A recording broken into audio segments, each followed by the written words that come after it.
All right, looks like we're live, and I'm here with my sidekick Undertow. Fine.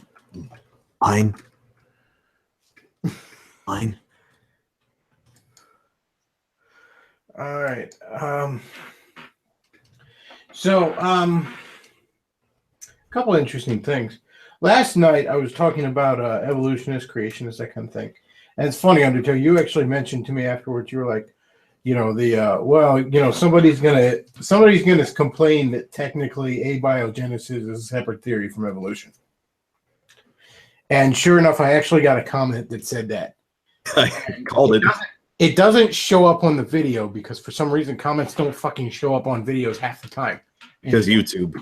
Yeah, because YouTube's all fucked up. So I only read half the comments. So I don't know if this guy was being all fedora about it. But here's the thing. That is technically correct, but it's also obnoxious. Like, it's not technically part of the theory of evolution, the idea that the Earth is 4.5 billion years old and not, say 6,000. But they're kind of linked. So that's one of those things where people are just like, well, actually, you know what's meant. You're just trying to hop in there with something. And yes, you are technically, like the Futurama episode, you are technically correct. The best kind of correct. But yeah, you were right. Somebody hopped right up. Well, actually, that meme with the fucking 35-year-old guy with the comb over. Yeah. But yes, that's technically a different theory. But obviously, if a creationist and an evolutionist are debating, it's clear who's taking what position on that. But yeah, you called it. So, and I apologize to whoever did this because I don't know if they were, what the point of that comment was. But near as I can tell you, comment doesn't show up. It's one of those ones that just I saw the notification for it on the side, and I actually was gonna read the whole comment because it caught my interest, but it just doesn't. And I went in I went in on my phone in private browser even where I'm not logged in to try and see if it shows up. No, it doesn't show up because YouTube's just all manner of fucking gay right now. How very eloquent. Yes. That's the technical term. Cueing somebody, well, actually, that's not technically what to be, whatever. Other interesting thing is, just on a hair up my ass, I decided, well, I'm going to email Luke McDonald again. Uh-huh. And, I'm like, hey, you seemed interested, and then you stopped responding to me. What's the story here? You want to come on? And he emailed me back today and said, sure, when did you have in mind? So is that not word for word his response to you before when you first asked him? Yeah. So we'll see if that goes anywhere. So that's a form letter then. I don't know. Well, it's also like last time, completely devoid of any manner of punctuation or capitalization. Like he quickly shot me a text message via fucking email. But we'll see if that goes anywhere. He still follows me on Twitter, actually. How very bizarre. Won't interact with me, but still follows me on Twitter. It's a bizarre situation, but we'll see. I think he's welcome on here. I told him, tomorrow night would work, Saturday night would work, or next week I might be able to stream still, but next week I'm going to be out of town. My dad wants to go visit the Henry Ford Museum out in Detroit, and since I am, because he's a big car guy. Sounds riveting. No pun intended there. Since he's a big car guy. No, it actually wasn't intended. And I obviously have a little bit of time on my hands. I'm going to go with him because I don't like him driving that long, anyways. But yeah, so I'll be out of town probably starting Sunday morning. We're leaving, so most of next week, I think. Now I might be able to stream because supposedly the hotel has Wi-Fi, and I'm gonna bring the laptop. But as anyone who follows Christopher Cantwell can tell you, sometimes, you intend to stream on the go and it just doesn't pan out because you forgot this or that thing.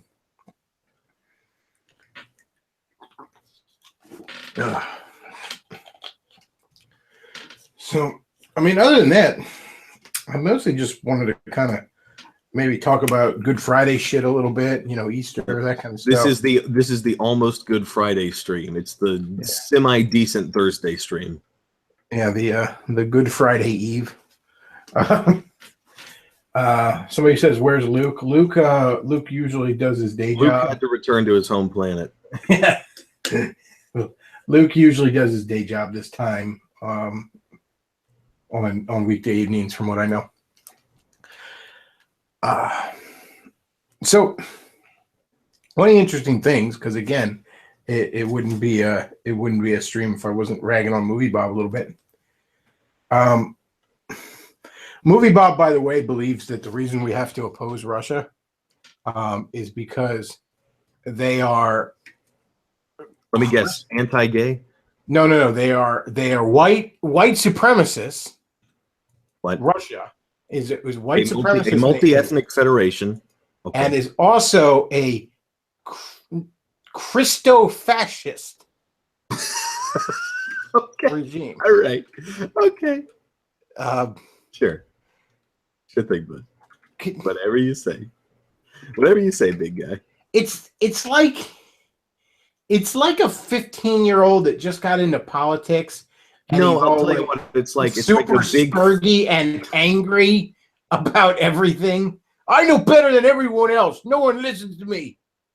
I'll tell you what it's like. It's like a fat man in his 30s who has never known a woman's touch, who just assigns everything that he hates as attributes to things that he's told he's supposed to oppose by the mainstream media. How about that? I think that's what it's like. Are you saying that Activision didn't do 9/11? I'm saying God. I had repressed that knowledge, and you just brought it. Now it's back, screaming right to the surface. What's the meme where it's like, broke, Bush did 9/11, woke, Activision did 9/11? God. I mean, every now and then I get kind of like feeling better, and I'm like, yeah, we got Trump in office, we got things on the rise in Europe and everything. I think we're going to be okay. And then you remind me of things like Movie Bob believes that Activision is responsible for people becoming neocons. Yes. Because Activision pushed a major boom in first-person shooters, most of which happened after 9/11, I believe. Yep. I don't really think there was a big boom in first-person shooters in 2000. Call of Duty 4 was in 2007.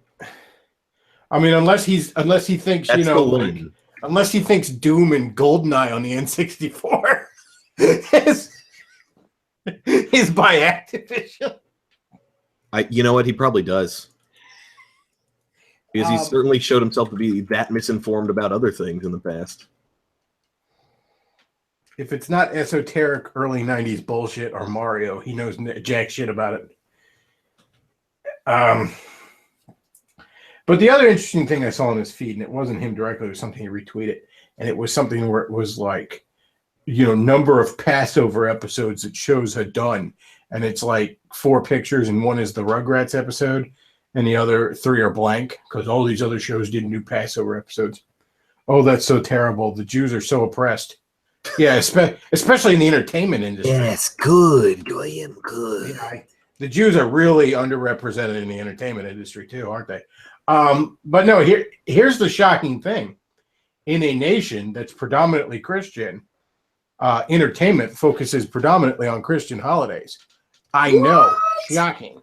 Get out. And here's the other thing, Bobo, on the off chance you should listen to this. Actually, devout Christians probably know more about Passover than your average fucking Jew. Yes. Because most Jews are not very religious. They view it more as an ethnic identity than a religious one.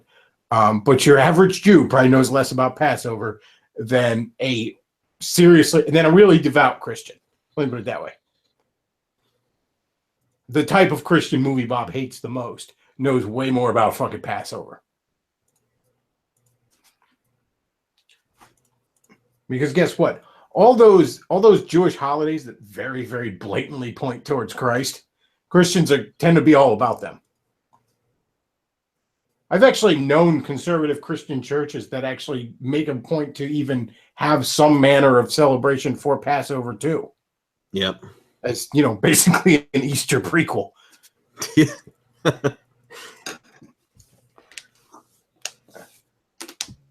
No Christian group complained when Rugrats did a Passover episode, assuming they were aware of it.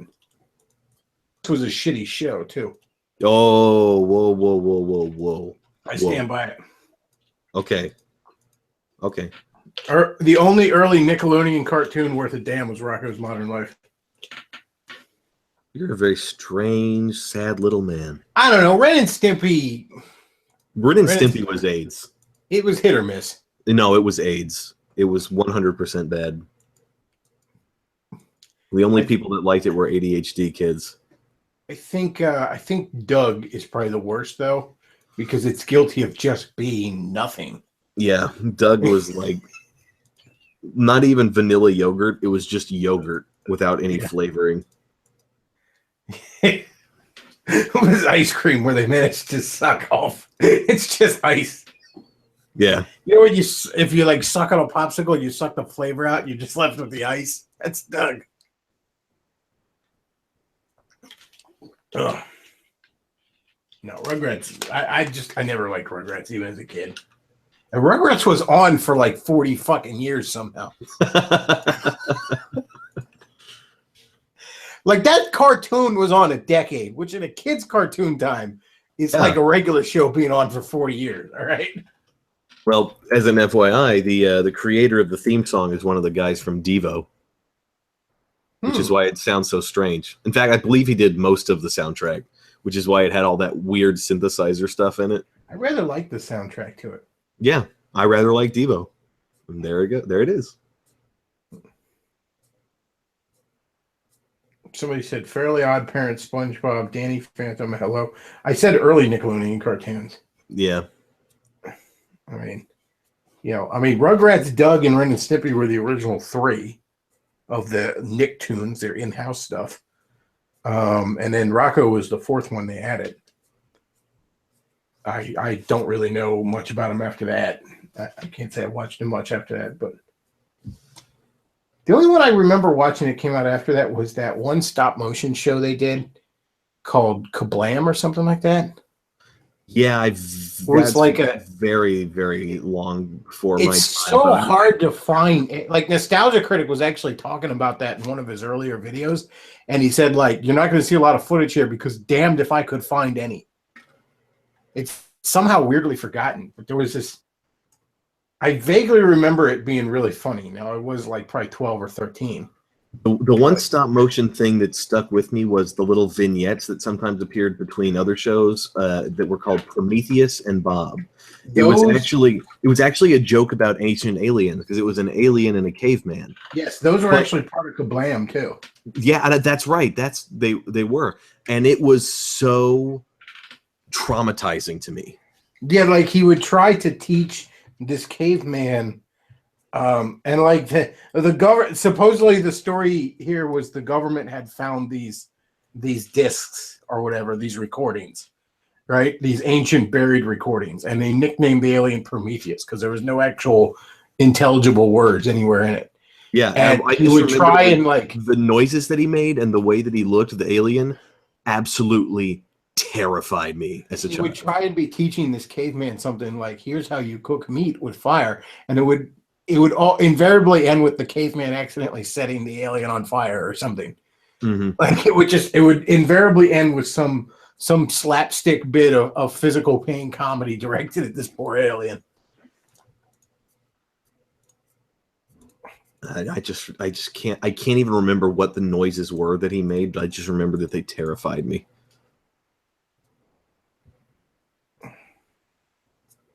I remember Clarissa Explains It All when I was a kid. That's how far back I go.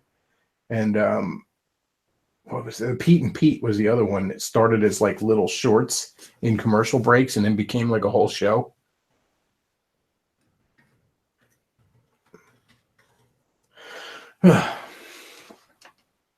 So this week, I've noticed some interesting little schisms going on with.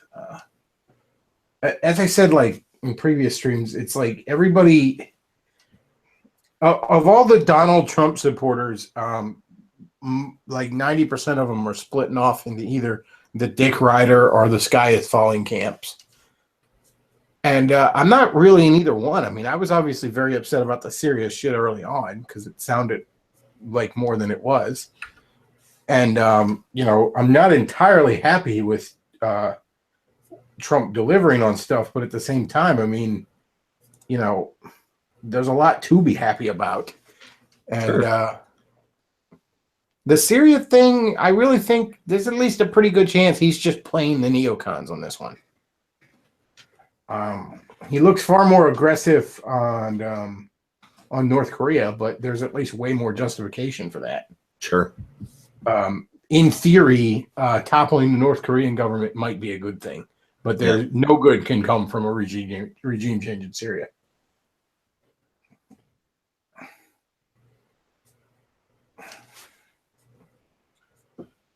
I don't know. I mean, like, people get too caught up, and I got a little too caught up in it too.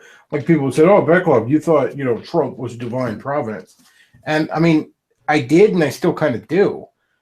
You know, Trump's winning, regardless of anything Trump accomplishes in and of himself, changes the rules. It opens up doors for other people politically. Trump's winning, regardless of whether he accomplishes nothing else of value for the next 4 years, was a good thing.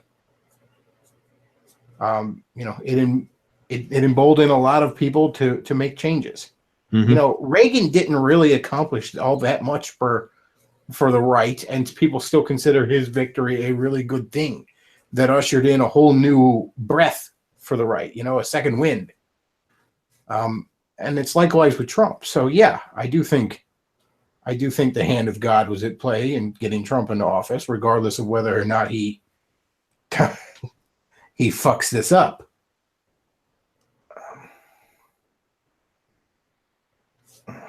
But yeah, I don't. You know, people expect too much from him, and you're going to be disappointed there. You know, he's not he's not the monster the left he's not the dictator, I should say, the left imagines him to be, much as sometimes I kind of wish he was. You know, whereas Movie Bob imagines, you know, he's gonna. But this is the same guy that thinks Russia is a white supremacist, Christo-fascist empire that's gonna kick Movie Bob's door in and make him eat right and exercise. Imagine being that, like, fucking angry and scared all the time over just. Like where are you getting at? You know what I mean? Yeah. I really do think it's like it's like a 15-year-old that has either just become an atheist or just become a libertarian. Because both of those camps are going to end up thinking they're smarter than everyone else and be completely mad about the fact that the world doesn't see shit the way they do. Yeah. You know, that 15-year-old atheist that is just, like, you know, mad that there's a church in town kind of thing. Mm-hmm. You know?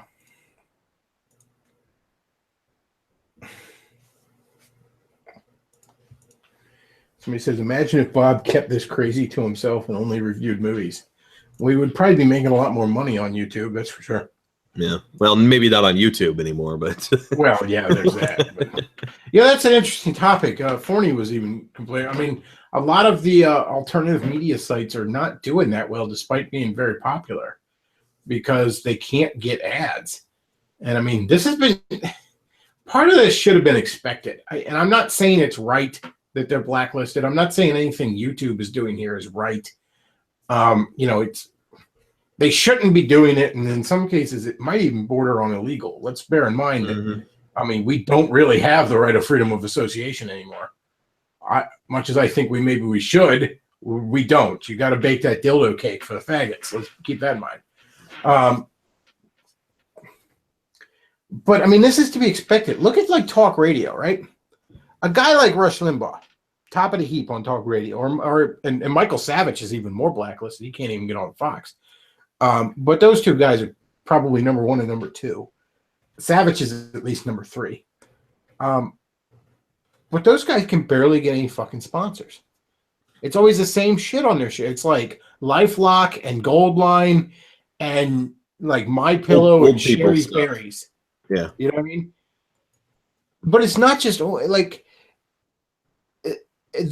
Savage actually has, especially for talk radio, a reasonably young following. For talk radio, I should say. You know, it's his following's probably, I would say, like if Rush's average is like in the 50s, Savage's average is like young 40s kind of thing. It's a big difference. He's got more young men listening to him than. But the point is, there's a significant amount of young men listening to either one of them. There's a significant amount of young men, you know, in their late 20s to 30s, you know, and those people got some fucking money. Oh yeah. You know, driving to work, want a little break from the music. You know, they want some news that isn't quite so paused. These guys have way more listeners than they're given credit for, and they can't get any variety of fucking advertisers. Now they do all right. They get the good advertisers. They do, but you know, mainstream. You know, Coca-Cola and Pepsi aren't going to fucking advertise with them. You know what I mean? Fucking Red Lobster isn't running commercials for them. Quote unquote mainstream companies are so afraid to touch these people that, truth be told, are more mainstream than the shit they advertise on. Yeah. That's just this, for whatever reason, that's the sad reality of things. These guys should get way more advertisers than they do.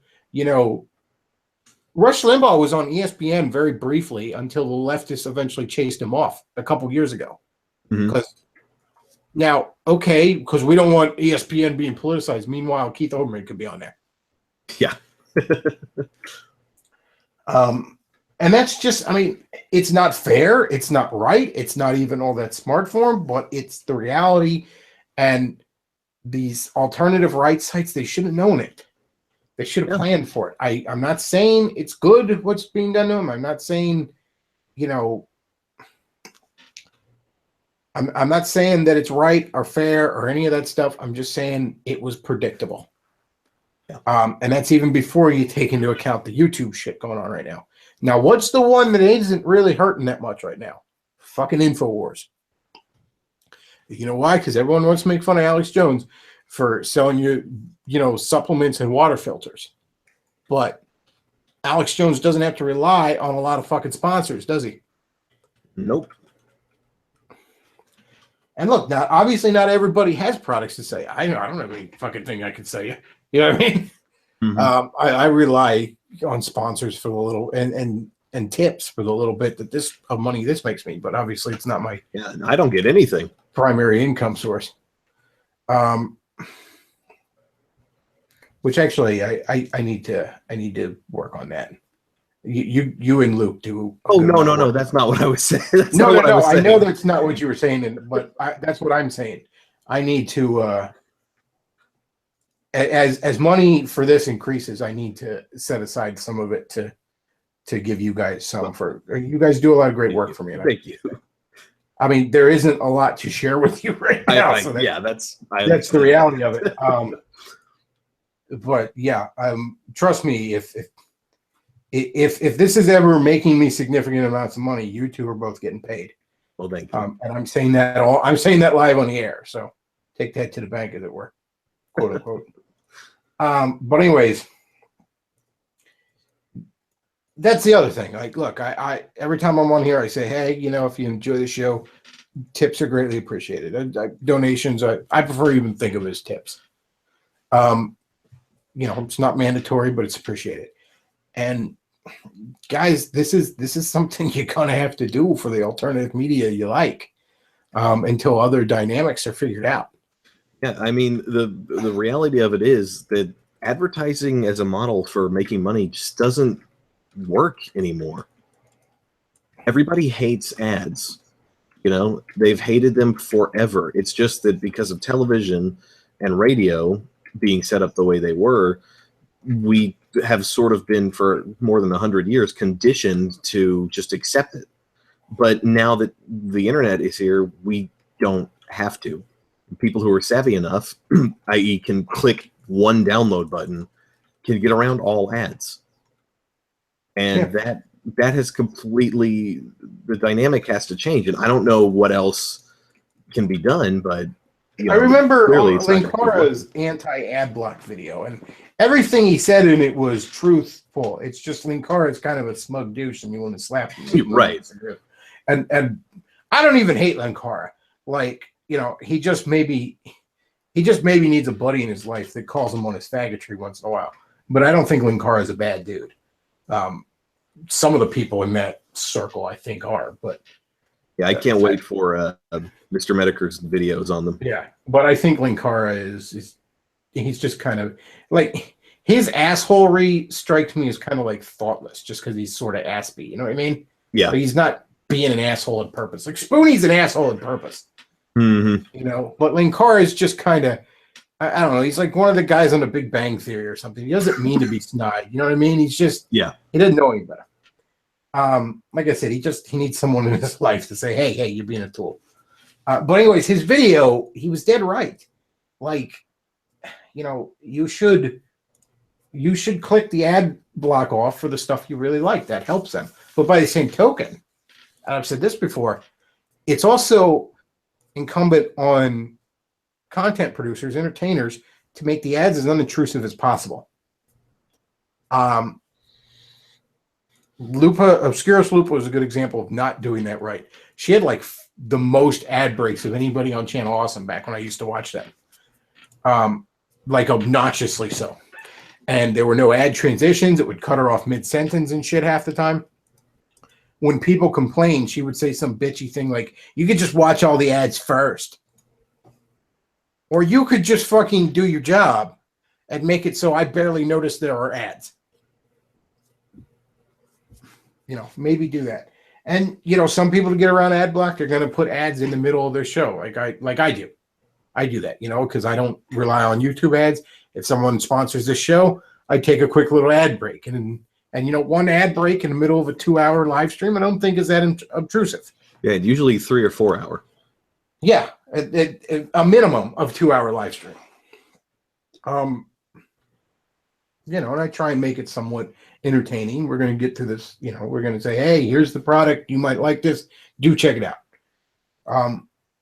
You know, and so for movies and TV shows and all, I mean, to some extent, and it seems in some way it can be done shitty, but it doesn't necessarily have to. Sometimes product placement is a good way to get some ad money. I mean, just as simple as, you know, a character is going to be drinking a fucking soda. So what is that soda going to be? You know what I mean? Mm-hmm. There's actually an anime, like one that's not even very popular in the West, as far as I know, where like one of the characters is talking about how much he loves Dr. Pepper. He says it's a cultured drink made by the gods. You'll respect. Like, it's a joke, but it's an actual Dr. Pepper can. They probably got product placement for that. I know in I think it was X-Men 2, you know, there's a scene where Wolverine is you know, pulling Dr. Peppers in glass bottles out of like the cabinet in the, you know, X-Men mansion thing and all, and he has like Iceman put ice in it and all. And it's a funny little character moment, you know, he's grabbing a soda out of the fucking kitchen and you know, and I got powers, I can make ice, there you go. But that fucking Dr. Pepper logo is front and center. Oh yeah. And there's nothing wrong with that. Hey, you know, now it gets funny when amateurs do it, and like you'll have like some of these B movies that I've seen where they'll like they put the drink on the desk and they actually turn the cans after they set it down to make sure it's facing the camera, and it's so blatant. Yeah. That's amusing to me. But yeah, I mean, and for the record, Dr. Pepper is pretty amazing. Yes, Dr. Pepper's damn good soda. And excuse me for a moment. I'll be right back, guys. I'm just gonna go and get my Yingling beer from the fridge. Yeah, I often wonder if Angry Video Game Nerd at this point gets fucking Rolling Rock ad money, because like he should. I mean, seriously, like Now, don't get me wrong. I think Rolling Rock tastes like ass, but then again, I'm not a beer guy in general.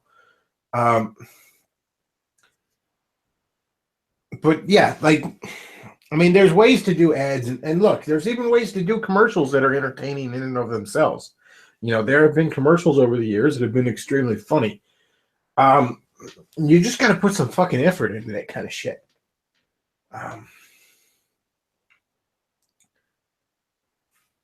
But yeah, I mean, ultimately, you got to you got to throw a few bucks to the people you enjoy, and I realize that's self-serving to say because I ask for tips on here, and tips are of any size are greatly appreciated.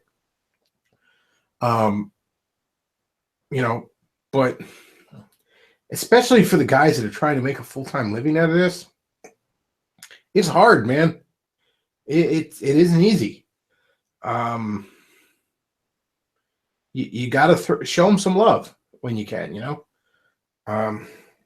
it's just I know it sounds obnoxious to say, self-serving to say, but it's good for you. It keeps things fresh.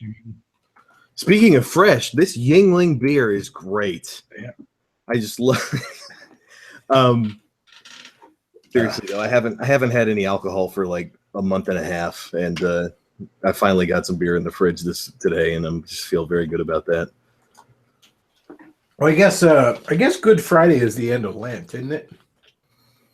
No, yeah, I guess, but I wasn't doing that for Lent. I was just no, I was just thinking I gave up something for Lent that the past 2 weeks hasn't even been an issue. I gave up going out to eat at work. Yeah, I could just say that I gave up drinking for that. So I mean, the past 2 weeks, by definition, I haven't been able. Man, the end of Lent was really easy.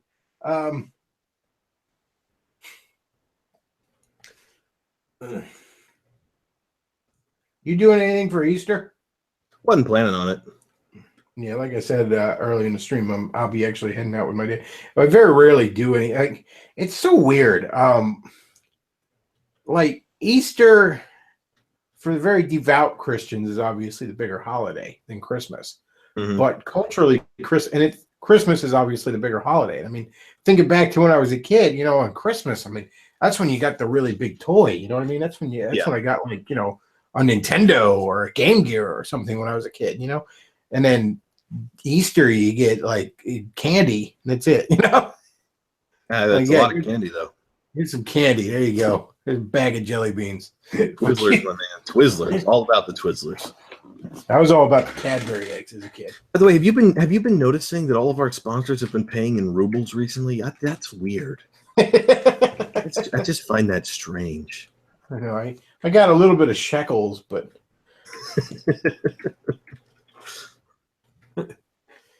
yeah, I always thought that was kind of weird. You'd think Easter would end up being bigger, but somehow commercially Christmas just got way bigger. Well, it has a lot more to do with the previous European holidays that they were, adapted from. Well, yeah, I mean, obviously, and that's something a lot of atheists like, a lot of fedoras, I should say. I've got you now. Your holidays are actually adaptations of previous holidays. Yeah, good thing I never refer to Thursday as Thor's Day. Yeah, I mean, because that makes me a pagan, and I don't believe in Thor, right? Idiots. I mean, technically, the name Easter is even taken from a pagan goddess. Yeah. But see, I don't. Some Christians will bemoan that, and obviously fedoras think they've got you. Abiogenesis is technically not the same thing as I've got you now. The missing link between. Thank you, Captain. Technically, but anyways, I've always thought that was more one of Christianity's strong suits. I mean, Christianity obviously is about redeeming the person, much as people like meme about it, Christians don't completely erase the culture. No, that's the thing. Christians redeem a culture. And I always use it as a good example because Japan is just a relatively xenophobic and relatively isolated culture. At least, I mean, yeah, they interact with other cultures, but you know, the borders of their culture, as it were, are very clear. Right. And that's why so many nerds here identify Yeah. with it, because it's like, oh, an identity. Wow. Yeah, Wow. I mean, Japan obviously interacts with other cultures and is influenced by them, but they don't. You know, the walls between them and another culture never significantly blur. But anyways, I use this as a good example. If you imagine two possible futures 100 years from now, one in which Japan is Christianized, you know, it's 2117, and Japan is like 80% Christian now. It is a Christian nation now, right? It would still be very distinctly Japanese. Oy. The way they celebrate Christian holidays would be influenced by their Japanese heritage and cultural heritage, would probably have minor elements of things like Shintoism mixed into their Christianity, flavoring their Christianity, as it were. It would be Christian, but it would be very distinctly Japanese. Yeah, Now, if you imagine a possible future 2117 where Japan is mostly Muslim, biologically speaking, they might still be distinctly Japanese, but that would be it. Mm-hmm. Their Japanese culture would be destroyed. I mean, we literally see ISIS knocking down pyramids and shit like that. Because these pagan false gods. Christians never did shit like that. Right. It's funny that you mentioned Japan specifically, because I just noticed this the other day. Japan actually has a very large Christian contingency. Yes. Because of the mission, like the Portuguese, who were historically some of the only Europeans that they ever really had any dealings with before the modern era. Japan has they were missionaries. Christianity is like the largest minority religion, I think, in there. Mm-hmm. Outside of it's Shintoism and some other religion, like Buddhism. Those are the two big ones. Mm-hmm. And then Christianity is, albeit a distant, but a pretty big third. Right. And what's weird is like Shintoism isn't even really a full religion, if that makes sense. Yeah, it's more almost a philosophy. It's yeah. Like Taoism is sort of like that. That's kind of why I was saying that there would probably be very heavy Shintoist, and even, I mean, most Christianity in Japan has very heavy Shintoist flavoring in it, which I would argue large portions of it are not really incompatible with Christianity at all. Yeah, there you go. And but the reason I've noticed this recently was because I've recently started watching a Japanese YouTube channel, actually, where they're doing like a gimmick thing where they hired a voice actress to do like funny, like a cute voice and motion capture. And it's like they're sort of poking fun at the whole Vocaloid thing, where they have a virtual pop star. And it's like, oh, I'm a virtual YouTuber. And it's just this automatically generated anime girl. And she does, these cute voices for it. But anyway, recently a video they put up on this channel was just like her singing a children's song or something and dancing and being goofy. And it was a song talking about Abraham had 7 sons, which it is just this Japanese children's song that is, has this Abrahamic religion reference. And I just was like, that is so weird. And this is not like, it's just a funny little pop culture thing where they make jokes about their viewers being a bunch of thirsty nerds and stuff who are just listening because the voice is cute. Anyway, I was just really sort of surprised. There's large portions of Japan that's very I guess West taboo is the phrase. Oh, excuse me, though. But Japan is a failed society, and they should all kill themselves, right, Thorny?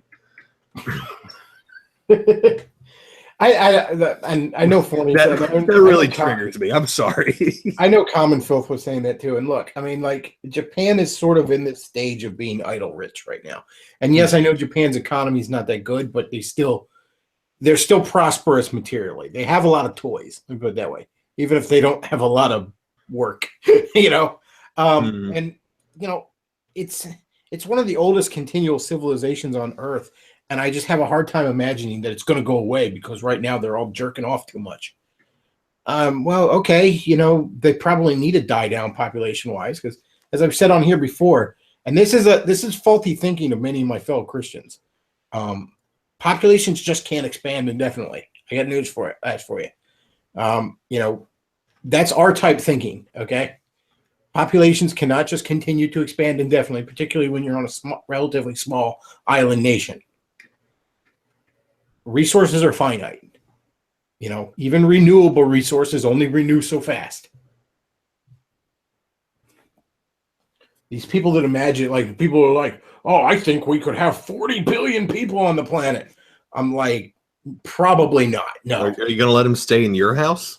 Yeah, maybe if we all want to fucking eat twigs. I've actually heard religious people argue, well, we shouldn't have these lavish first world lifestyle. You shouldn't be eating meat all the day. We could all get by eating bugs. That's full of protein and stuff. I've heard religious people argue this. And I'm like, I would just rather not. How about that? How about we just have like 2 billion people and we all get to have chicken and steak? Huh? How about that instead?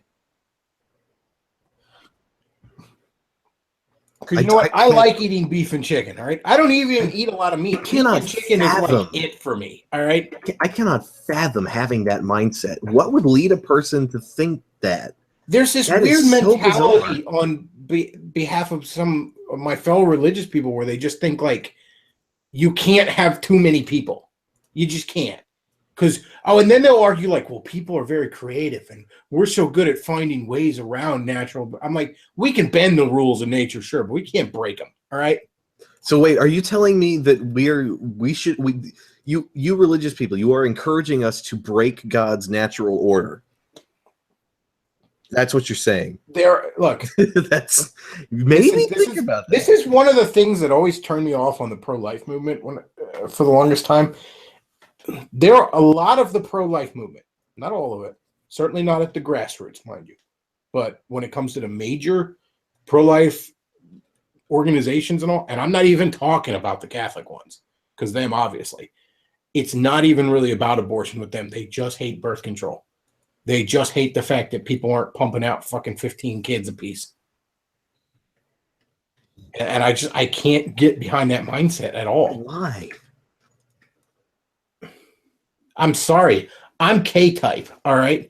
I want to have like maybe 1-2 kids, all right? And then just invest heavily in them. That's my natural mindset. And well, the R-types will outbreed you. Not if I build a nice big wall around my fucking territory. A little bit of landmines peppered on the other side, then I won't have to worry about how fast they're breeding, will I?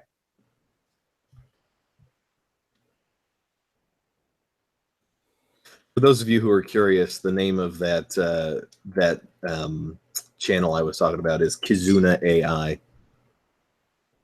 Spelled exactly how that sounds.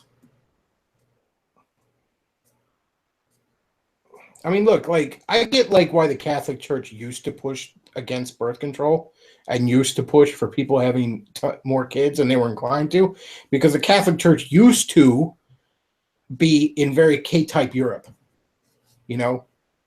Europe was just naturally a more K-type people, because when you go further north, you end up with more K-type people. Resources tend to be more scarce when you have harsher winters.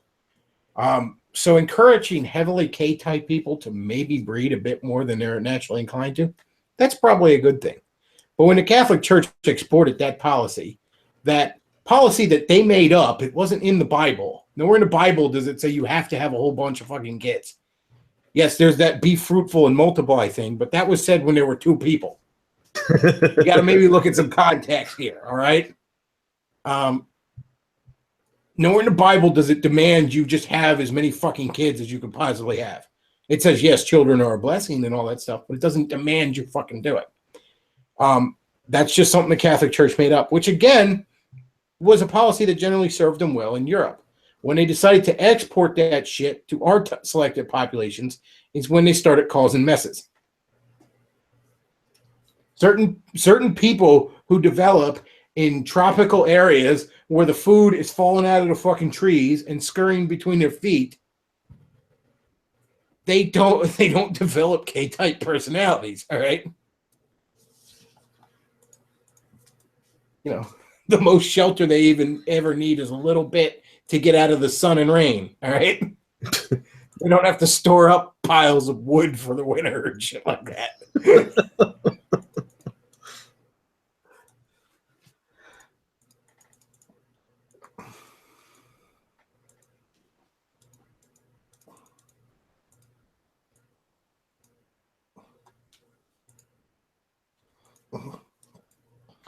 I mean, honestly, I don't even know if I'd want kids myself.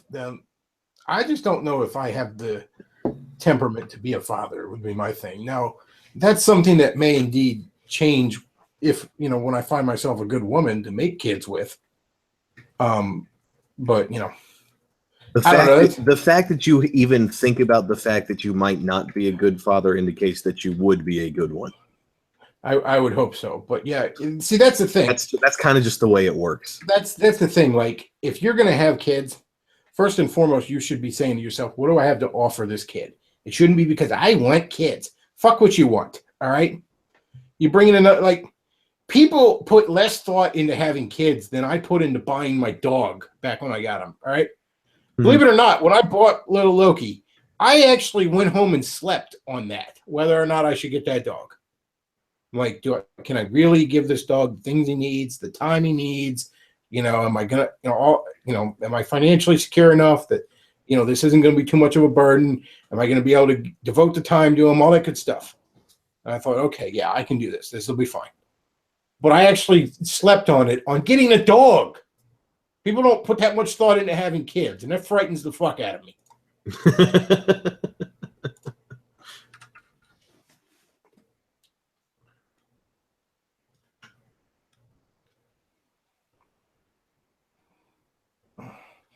But yeah, I mean,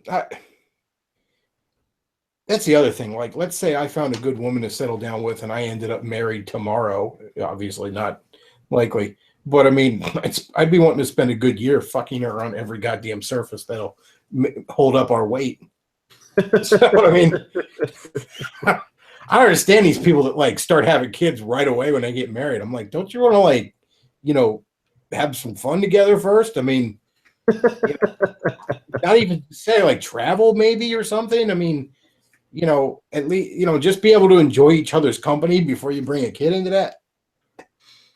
And what I honestly sense with some of these, it's like, and I get this from the women more in evangelical circles, where it's almost like they didn't really want a husband. They wanted kids. The husband was a means to an end. That's creepy. And yeah, I can't. But I mean, I've seen that mindset somewhere. It was like, you're here to fucking plant the seed and pay the bills. I want kids. And that strikes me as psychopathic. I see it, man. I can't speak to whether or not this is going on in like Catholic circles or something, but it goes on in evangelical circles. Women in evangelical circles want to be moms. They don't necessarily want to be wives. Yeah. And I mean, that says a lot for why our culture is so plagued by single mothers. Yes. And I really do think it's on purpose with a lot of these women, because I mean, I'm sorry, it's a pretty easy fucking thing to avoid.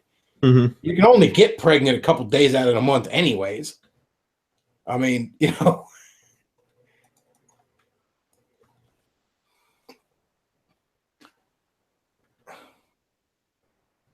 But yeah, I definitely see that. I see a lot of women who they want to be mothers. They don't necessarily want to be wives. And I mean, none of them will consciously admit that, but if you really observe it, you can see it. And just observe the media that is consumed by evangelicals. Like, if you have a Christian channel in your area that's mostly evangelical programming, like, give that shit a good hard listen sometime. Like, go online and scroll through the catalog of James Dobson's shit. He's basically the churchianity Oprah. Yeah. Because that's part of the churchianity Pope. That's sort of why churchianity is skewed so feminine in recent years. It's because so much of the media is geared towards basically churchianity housewives. You know what I mean? I mean, churchianity single moms, you mean? In some cases, yeah. But basically the daytime TV of churchianity has become the one and only cultural force, creatively speaking, in churchianity. And that's sort of what's caused the deballing of evangelicalism in the last couple decades.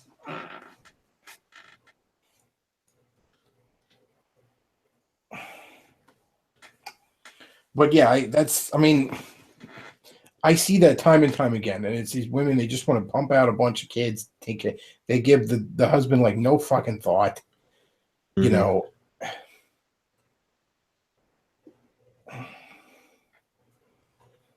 It's a shame. It's a damn shame. And that's, I think, part of why these women end up having kids like immediately when they get married, even in the church, and then never mind the single mom crap. But yeah, it's a shame. It's a damn shame. And I've gone on dates with women I've met in the church where I began to sense that early on.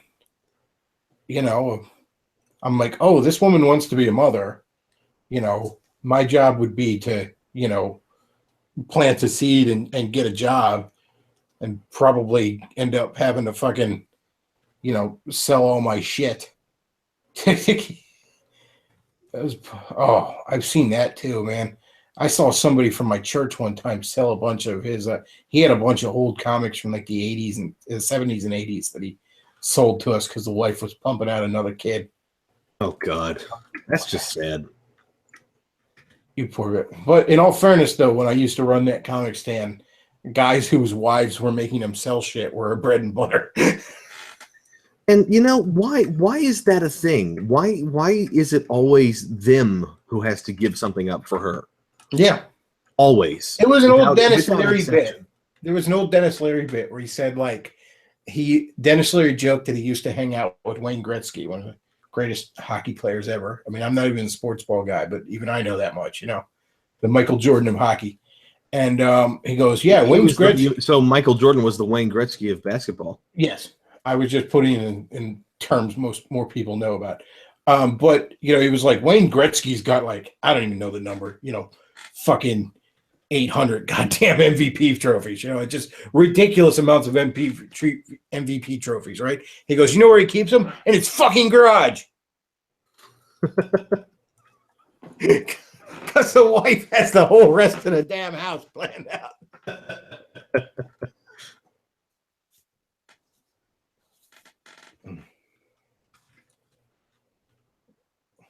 Yeah, I'll give you a perfect example of the worst case scenario I ever saw running that comic stand of a wife making a guy sell stuff, right?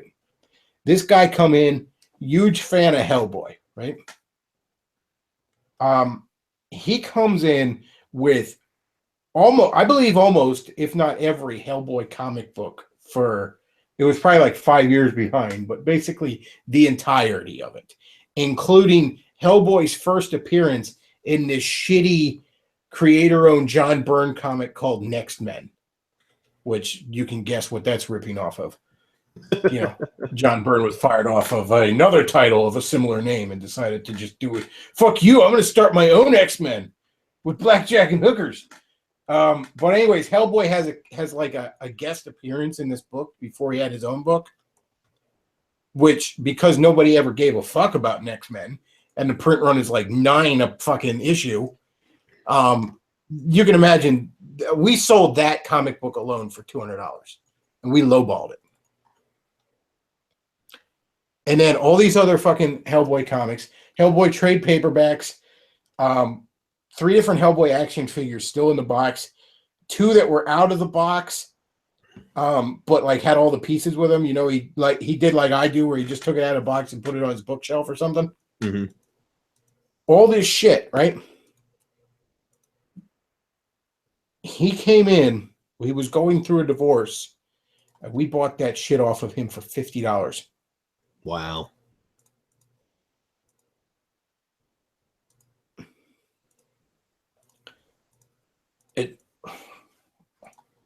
The poor bastard. You know, we didn't even feel guilty about it. I didn't even make the deal. My partner made the deal. I don't even know how he came to that amount. Like, I'm a cold-hearted motherfucker. I couldn't have lowballed him that much. I'd have given him at least 100.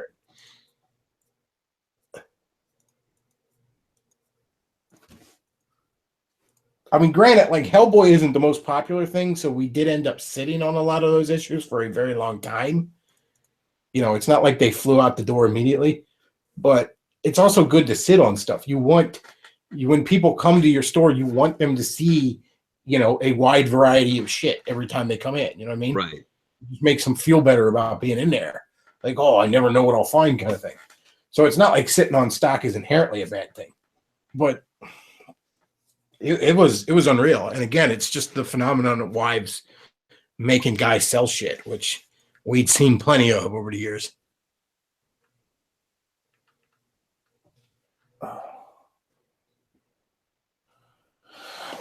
But yeah, it was.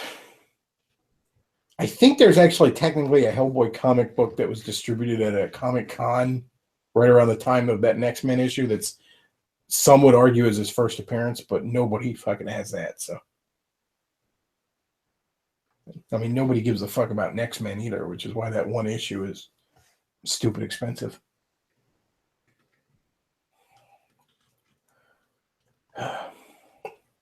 Yeah, but just guys, you know, guys forced to sell their shit, and you know, because like guys need fucking hobbies and shit like that. They need stuff to get away from, you know, whether you're fucking working on a damn car or some shit like that. You know, guys need that kind of crap. And when the wives really like step on that kind of thing, you can tell they don't respect their husband. Yes. You know, I realize, you know, there are hard times and stuff like that, and everybody's got to make sacrifices, all that good stuff. But it should be like the husband is saying, "I'll sell this stuff," and the wife is saying, "No, don't sell your stuff that you love." That's how that should be going down. Mm-hmm. Well, that's implying that, you know, men and women actually love each other, which is, you know, heavily discouraged these days. Yeah, but I mean, you know, never fucking get with a woman that doesn't that wants to fucking change your hobbies. I remember that shit. Like I dated a girl one time. It was the first really like Christian girl I dated, and I was starting to get heavily involved in the church. And she was a fucking horrible girlfriend, looking back. And she was constantly trying to be like, you know, oh, you read too many comic books and stuff like that, and like, and I should have like read more game blogs at the time, because I let that bitch walk all over me. Like, this is a perfect example. Like, she had like a soft spot for the Care Bears cartoon, right? And actually had it on comic books. Yeah, had it on DVD. And meanwhile, I'm letting her make me feel bad about fucking reading comic books. But I was young and dumb, you know. You just fucking, especially in this culture, man. Young men just don't know how to fucking resist the siren song.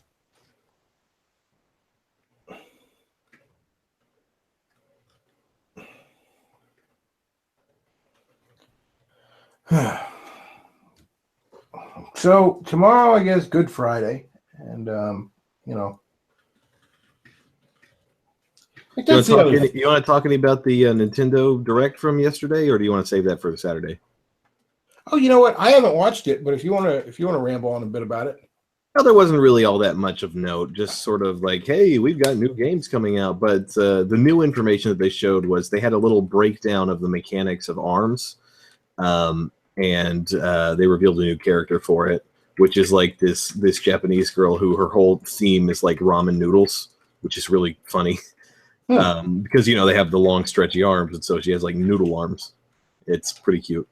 But anyway, they were showing that there's like, it's all going to be loadout based and everything, kind of like modern shooter design, so that you're able to choose, you know, I mean, you already knew this, but you can choose like different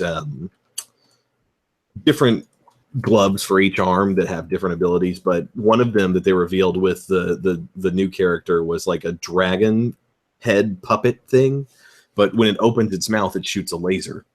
So it starts going out, and then it shoots a railgun. It's actually a very, very unique fighting game system. But beyond that, it was just interesting to watch. I can't really describe much of it other than as somebody who's really passionate and enthusiastic about game design in general. It was really cool to watch them break it down. And it looks like it's going to be a lot of fun. Can't wait to get my hands on a Switch still. But other than that, they revealed a new game mode for Splatoon 2. Splatoon 2 is getting a cooperative horde mode, like a lot of popular shooters are.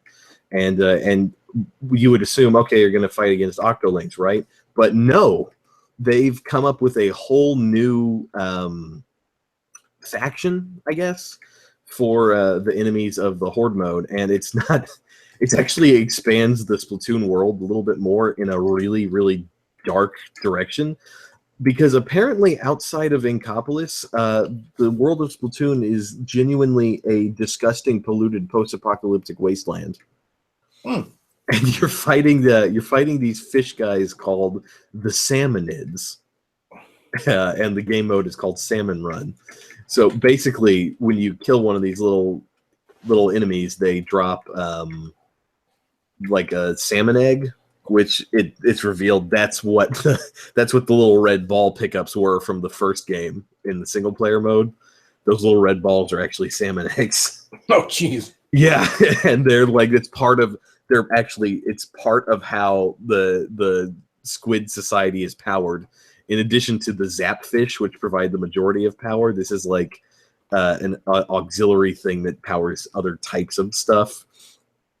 I guess they melt them down or something dark, but it was really funny because they revealed it with like almost vaporwave-esque like corporate VHS video saying, "Come join Grigak Industries and help us harvest power eggs to keep the lights on," almost like Monsters Inc.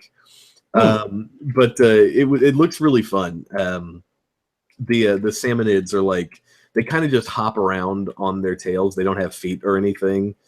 And they just look like fish with googly eyes. But they've all got like mohawks and like Mad Max biker gear on.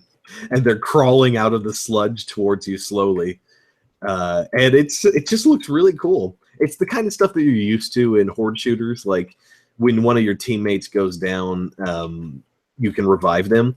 But because it's Splatoon, it's got a little bit of an interesting twist on it. You revive them by shooting them with your own team's ink color. So you don't have to like go right up next to them. So you could have actually somebody with a sniper rifle be like a medic almost and just sit in one spot and be the reviver who gets everybody back up from a distance without, revealing their position. So that's cool. And there were some really nice stylistic touches, like when you get like put into knockout mode where you need to be rescued. Somebody just said in the comments, Abe's Odyssey, anyone? And I was just thinking that when you were talking about the vaporwave sort of corporate thing going on. Yes, that's exactly what they're going. I loved Abe's Odyssey. That was such a great game.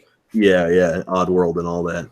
It's very much got an Oddworld flair to it, and it's like the Octolings are getting, the Inklings are getting just sort of duped into doing it because they get rewards for it with like clothing and stuff, as you do in Splatoon. Which is I found very, very amusing. But like when you get down and you need to be revived, instead of lying on the ground like you're hurt, you get sucked into the ink and a little lifesaver comes up. And it's like floating on the ink, which is just a nice touch. But they did mention at the very end, and we'll mention more about the ongoing struggle against the Octolings soon. I'm like, okay, so I guess they're gonna save that for single player mode. But I'm hyped. Oh, they also revealed the release date, which I think was June 21st. So yeah. Yeah, I'm looking to get a Switch around Christmas time. I'm looking to get one at the beginning of next month or end of this month if I can swing it. Because, by then, I think a lot of the tech issues that they were having, that'll be ironed out. It was still disappointing to see that many tech issues. Yeah, well, it's really blown out of proportion. The only one that I think was actually that common was the left hand getting unsynced. and that was fixed with a firmware update. So, still, man, gone are the days of Nintendo. not true enough. And as I said, like people would be like, well, I mean, Microsoft and Sony had shitty launches too. And it's like, yeah, but I guess I just expect more out of Nintendo.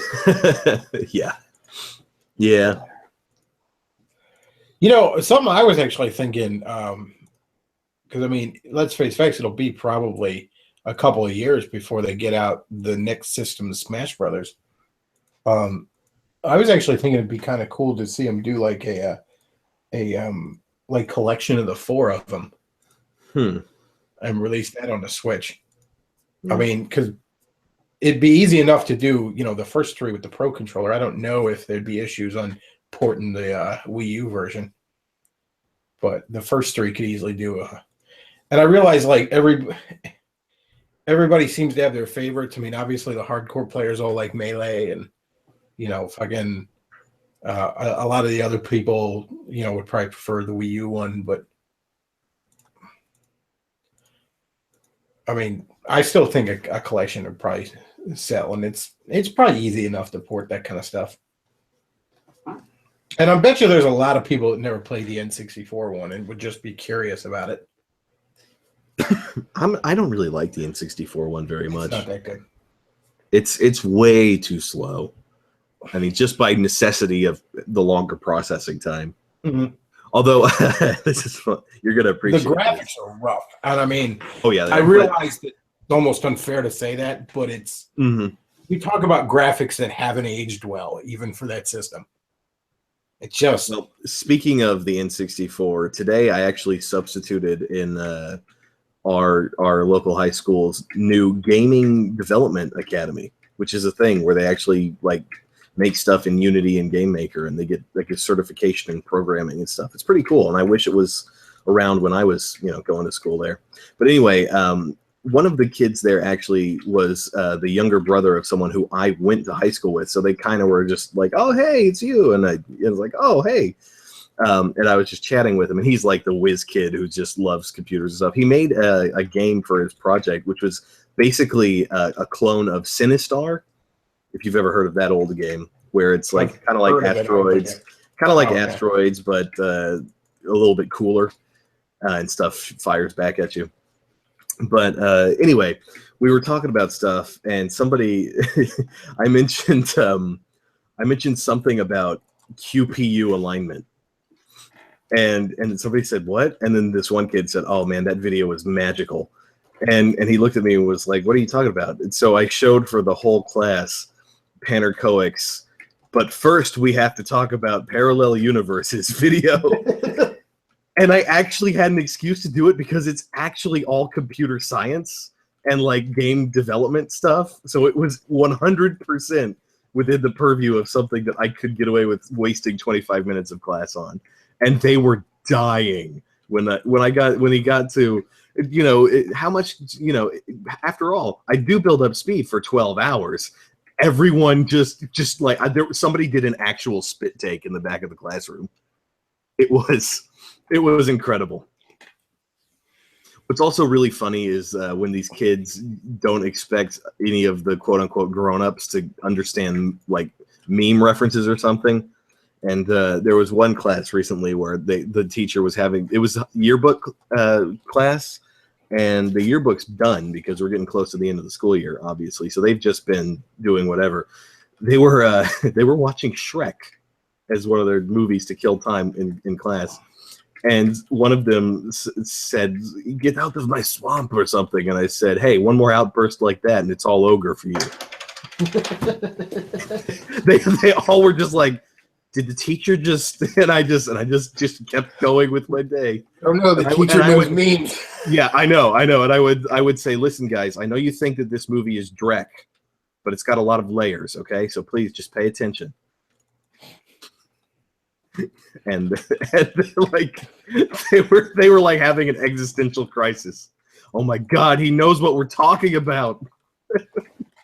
It's funny, you sent me this picture off Tumblr today where it's like It's a picture from a Mario 64 manga of Mario like kicking one of the bugaboos, and somebody under it is all like, "I've had enough of these scuttlebugs." Yeah, and somebody under it's like, "I've had enough of these parallel universes," and I'm just sitting there like, "Wait, there was a Mario 64 manga? Why the fuck wasn't that brought over here?" Yeah, that's actually why I brought it. I sent that to you, is because it was on my mind because I played it for the kids today. Fucking Nintendo of America just can't convince Nintendo of Japan that people like Nintendo over here. Like, no, it's okay. You can bring over like mangas and stuff and toys and stuff. They'll like that. I don't know if they will. I mean, think about it. Like 5 years ago, you couldn't even find Nintendo figures. Yeah. Like just recently, they started. Jakks Pacific started making them. They did reveal that they're going to do a whole set of amiibos for Splatoon 2, just like the first ones that I got. But it's like the new version. It's the same thing as the first one, where it's the guys from the box art, but it's just the new ones with like a new pose for the squid jumping out of the ink. It looks cool. The blue and the orange ink characters both got action figures in the World Nintendo lines. Oh, cool. So, again, like I said, just 5 years ago, you could barely find any like Nintendo action figures or anything. I mean, like there was just no Nintendo merchandise in the States. Yeah. Like thankfully somebody at Nintendo of America finally said, no, like you should license your stuff out. People like Nintendo.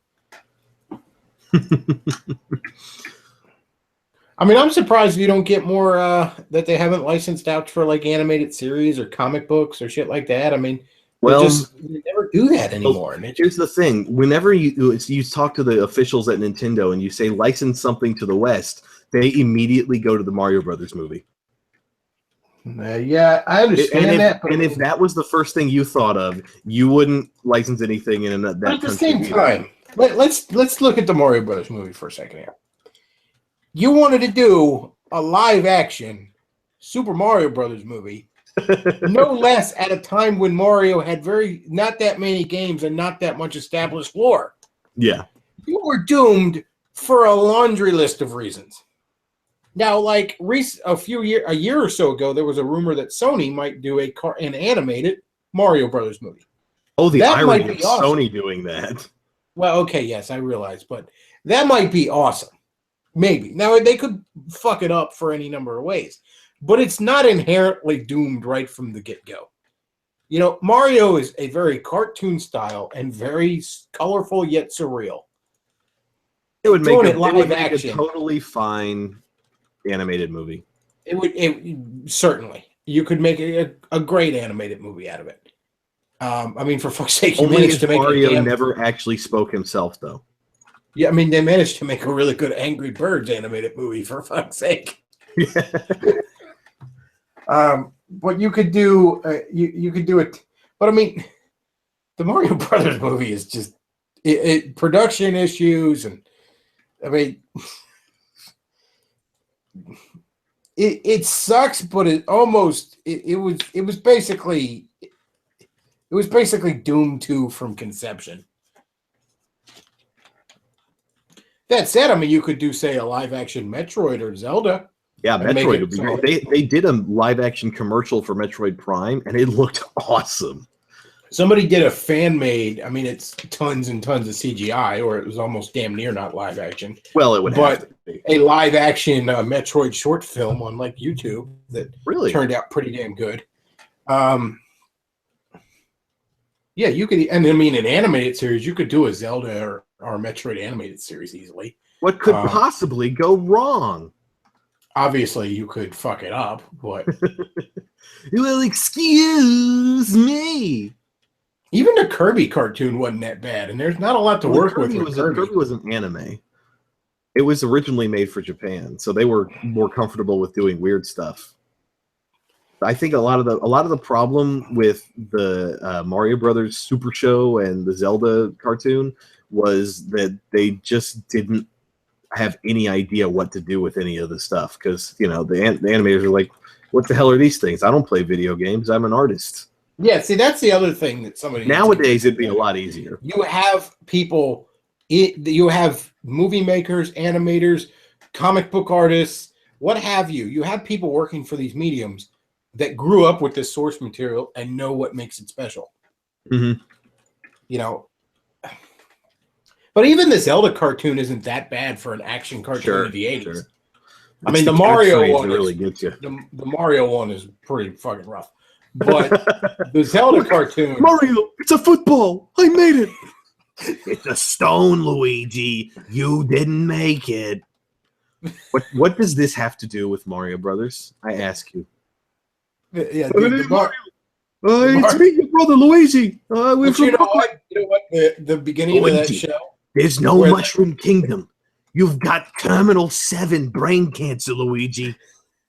The beginning of that show, mushroom. where like the two live action guys jump into the pipe and we have the cartoon. Yeah. If you'd have just done 90 minutes of those live action guys, you'd have had a better Mario movie. Yeah. I remember even thinking that as a kid, where I'm like, this isn't even as good as those two wrestlers from the cartoon. They used to pretend to be Mario and Luigi. But the Zelda cartoon's not bad for a live action, for an action cartoon of the 80s. I mean, the catchphrase is a little annoying, but other than that, just because your standards were lower then doesn't mean it was okay. It's about as good as you could have expected at the time.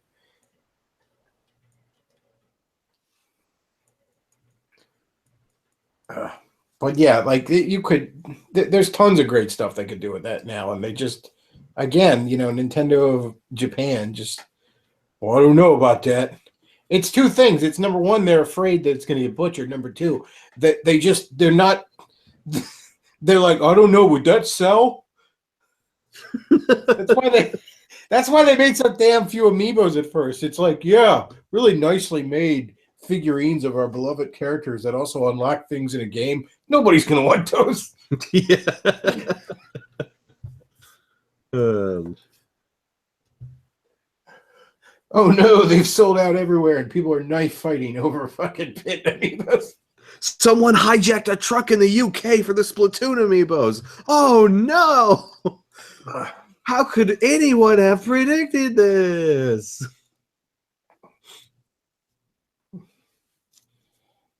Yeah, nobody likes Mario in the United States. We're just not going to. Remember, there was like rumors of a Zelda fucking series for Netflix and shit, and that stuff just all fell through. Unless it's just really deeply in production or something, because you just never hear about it now. Which, by the way, did they ever release that fucking Mega Man cartoon where Mega Man looks like he was butt fucked by Tron or whatever? What? There was a new Mega Man cartoon supposed to come out. Oh, like I remember seeing like. Oh yeah. And like his like fucking character design looks like shit. Yeah, I don't know. I don't know if they ever released that or not. Poor Mega Man just can't catch a break. That's another company that just underestimates how popular something they own is. He can't catch a break, man. No, nobody likes Mega Man. They can't beat Breakman. Yeah, you got it. I got it. Did you get it? That was a joke. That was a reference. I wasn't laughing, but I got it. Oh, I got it, but I ain't laughing.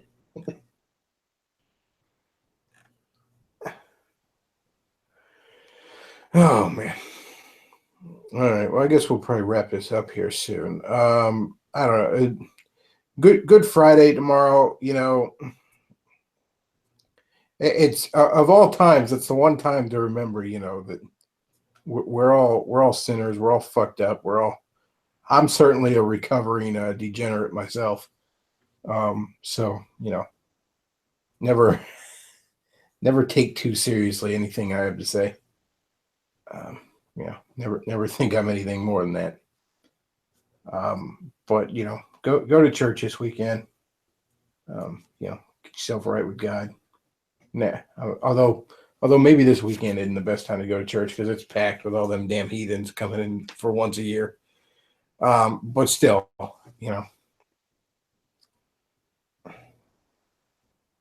And that's something the alt-right needs a little bit more of. You know, you can go ahead and, I mean, yeah, race matters, but it's not all that matters. And when you're sitting there worshiping your race, basically you chasing after the win. You're not going to be happy with that. Not ultimately.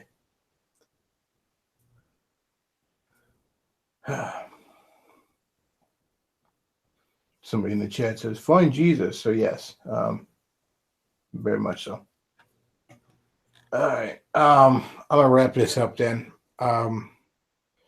If you enjoy my content, there's the tip jar down below, the donations thing. Tips of any size are greatly appreciated, folks.